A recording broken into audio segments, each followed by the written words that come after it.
मैंने यहाँ पे ले लिया है एक खीरा। खीरा को मैंने धोकर छील लिया है, या मैंने ये बारीक वाला ग्रेटर ले लिया है। इससे हम खीरे को एकदम से बारीक ग्रेट कर लेंगे। खीरा खाने में सेहत के लिए अच्छा रहता है। इसके साथ ही इसके भी पराठे भी बनाकर हम खा सकते हैं। खीरे को हमने ग्रेट कर लिया है। अब इसमें हम डालेंगे एक मीडियम साइज का कटा हुआ प्याज। प्याज को मैंने बारीक काट लिया था। साथ ही इसमें हम डालेंगे जो हमने अदरक, लहसुन और हरी मिर्च को कद्दूकस कर लिया था। अब इसमें डाल देंगे हम हरा धनिया। अब इसमें हम डाल देंगे 2/4 जितनी हल्दी पाउडर और आधा चम्मच हम धनिया पाउडर डाल देते हैं। और स्वाद अनुसार ही हम इसमें नमक डाल देते हैं। आधा चम्मच हम लाल मिर्ची का पाउडर डाल देते हैं। चिली फ्लेक्स हो तो आप वो भी डाल सकते हैं। आधा चम्मच ही इसमें मैं जीरा डाल रही हूँ। या मैंने आधा चम्मच से भी कम अजवाइन ले लिया है। अजवाइन को हम हाथों से क्रश करके डाल देते हैं। 2 पिंच जितनी हम हींग डाल देते हैं। हींग जरूर से डालिएगा, हींग का फ्लेवर इस पराठे में अच्छा आएगा। 1/4 जितना हमने इसमें डाल दिया है गरम मसाला। अब इन सारे मसालों को हम मिक्स कर लेते हैं। सारे मसाले को हमने मिक्स कर लिया है। मसाला आप कम ज़्यादा कर सकते हैं अपने टेस्ट के हिसाब से। यहाँ हमने ले लिया है 1 कटोरी गेहूं का आटा। हम 2 कटोरी गेहूं का आटा डालेंगे। पहले मैं 1 कटोरी गेहूं का आटा डाल दिया है। अब इस आटे को हम मिक्स करेंगे। पहले हम पानी नहीं डालेंगे क्योंकि खीरे में भी पानी होता है। पहले इस आटे को हमने मिक्स कर लिया है। अब इसमें हम डालेंगे 2 चम्मच भरकर बेसन। बेसन डालने से इन पराठों का टेस्ट बहुत अच्छा आता है। अब बेसन को भी हम मिक्स कर लेते हैं। बेसन को भी हमने मिक्स कर लिया है। अब इसमें हम आधी कटोरी आटा और डाल लेते हैं और हाथ से मिक्स करते हैं। इस आटे में अभी तक मैंने बिल्कुल भी पानी नहीं डाला था। खीरे में जो पानी होता है उसी से हमने आटा लगाया। अब यहाँ पे हम थोड़ा सा पानी डालेंगे और इस आटे को अब गूंथ लेंगे। आटे को हमने गूंथ लिया है।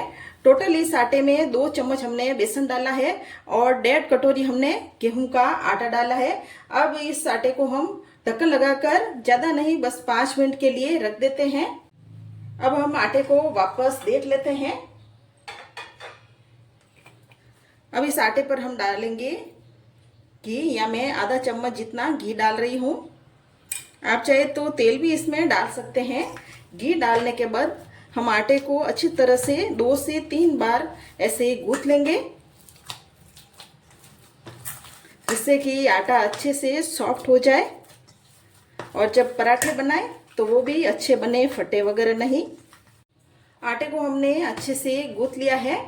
अब आटे की हम एक बड़ी लोई तोड़ेंगे। रोटी का आटा बनाते हैं ना, उससे भी बड़ी लोई बना लेंगे।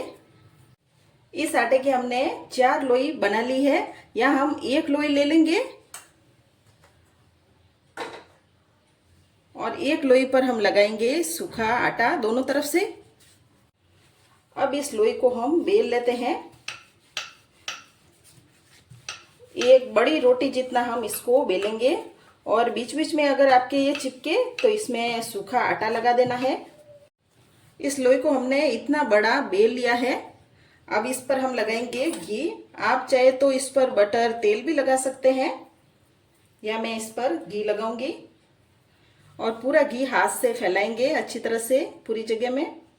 अब इसमें मैं छिड़क दूंगी गेहूं का सूखा आटा। अब इस हमें फोल्ड करना है इस तरह से, आगे लेके पीछे की तरफ। हमें यहाँ पर आगे पीछे लेकर इस तरह से फोल्ड करना है, जिससे कि पराठे की एक एक परत अलग होगी। पेपर फोल्ड करते हैं ना, वैसे आगे पीछे लेकर सारा फोल्ड करने के बाद काफी सारे लच्छे इसके ऊपर आ गए हैं। अब इस पे हम लगाएंगे सूखा आटा। सूखा आटा लगाने के बाद एक तरफ से हम मोड़ लेंगे और फोल्ड करेंगे और दूसरी तरफ से भी हम फोल्ड कर लेंगे और यहाँ पे हम दबा लेते हैं। दबाने के बाद हम हल्का सा प्रेस करेंगे और इस पर हम वापस से थोड़ा सूखा आटा लगाएंगे दोनों तरफ। और बिल्कुल हल्के हाथ से हम पराठे को बेल देते हैं। हमने यहाँ पे ये पराठा बेल लिया है। अब इसी तरह से हम सारे पराठे बेलेंगे। पराठा सेकने के लिए हमने यहाँ पे ले लिया है लोहे का तवा और पराठा हमने डाल दिया है। नीचे से ये पराठा सिक गया है। अब इस पराठे को हम पलट लेते हैं। पराठे पर आप ऑयल बटर कोई भी लगा सकते हैं।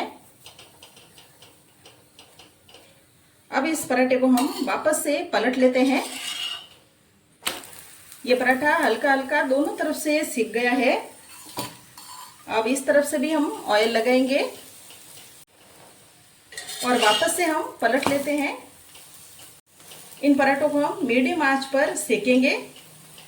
ये पराठे जितने दिखने में टेस्टी है उतने ही खाने में भी ये खीरे के पराठे बहुत टेस्टी है और एकदम से हेल्दी नाश्ता है।